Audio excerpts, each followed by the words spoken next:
নবী সাল্লাল্লাহু আলাইহি ওয়াসাল্লামের নাম যখনই শুনবেন কি বলবেন?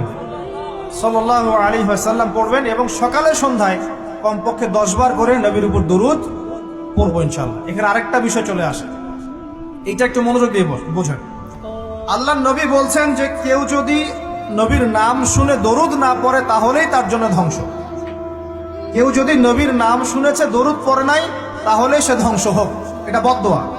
তাহলে সারা জীবনে যদি আমরা নবীর সুন্নত মেনে না চলি আমাদের জন্য কি হতে পারে বলেন?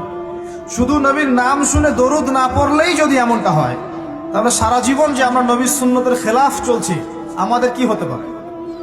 দুনিয়ার জীবনে নবীর সুন্নতের খেলাফ চললে কি কেউ নবীর সুপারিশ পাবে পরকালে? হাউজে কাউসারের পানি পাবে? কবরের উত্তর দিতে পারবে প্রশ্নের? তাহলে আমরা দাড়ি কেন রাখছি না? দাড়ি কি নবীর সুন্নত কি সুন্নত না?